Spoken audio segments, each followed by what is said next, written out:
এই বস সপ্তাহান্তে কর্মচারীদের নিয়ে একটি মিটিং ডেকেছিলেন, কিন্তু হঠাৎই এক বিশাল তিমি তাকে পুরোটা গিলে ফেলে। মিটিংয়ে বসা সব কর্মচারী শকে জমে যায়, কারোরই কিন্তু বুঝে উঠতে পারছিল না। তখন তাদের সামনে একটাই কাজ ছিল, পুলিশ আর ফায়ার ব্রিগেডকে খবর দেওয়া। ভালো খবর ছিল যে তিমিটি বসকে গিলে ফেলেছিল সেটা ছিল একটি হামব্যাক তিমি। এই তিমি নিরামিষভোজী, এর দাঁত নেই এবং গলাও এতটাই সরু যে আসলে মানুষের শরীর পুরোপুরি গিলে ফেলতে পারে না। বসের কাছে একটি স্যাটেলাইট ফোন ছিল, ফোনের সিগন্যাল দিয়ে তারা তিমিটির অবস্থান তো খুঁজে পেল, কিন্তু আসল প্রশ্ন ছিল বসকে বাইরে বের করা হবে কিভাবে। একজন টিম মেম্বার বলল সে তিমি নিয়ে একটি ডকুমেন্টারি দেখেছিল। হামব্যাক তিমি যখন পানির ওপর ভেসে ওঠে তখন যে জিনিসগুলো সে হজম করতে পারে না সেগুলো বমি করে বাইরে ফেলে দেয়, আর প্রতিবার শ্বাস নেওয়ার পর প্রায় ৪৫ মিনিট পর্যন্ত সে পানির নিচে থাকতে পারে। কিন্তু বসের অবস্থা দেখে মনে হচ্ছিল তিনি ১০ মিনিটও টিকতে পারবেন না।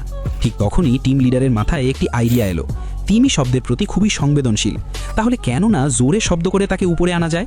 তারা একটি ট্রাফিক কোন নিল, সেটাকে সাইরেনের ওপর উল্টো করে লাগালো। সাইরেন চালু হতেই ১২০ ডেসিবেলের তীব্র শব্দ সোজা সমুদ্রের নিচে তিমির কানে পৌঁছে গেল। ওদিকে বসের অবস্থা ক্রমেই খারাপ হচ্ছিল, তিনি প্রায় অচেতন। শব্দে বিরক্ত হয়ে তিমিটি পানির উপর উঠে এলো এবং তার মুখে আটকে থাকা বসকে উগরে দিল। সঙ্গে সঙ্গে এক দক্ষ ডুবুরি পানিতে ঝাঁপ দিল। কয়েক মিনিট সিপিআর দেওয়ার পর বসের প্রাণ বাঁচানো সম্ভব হলো।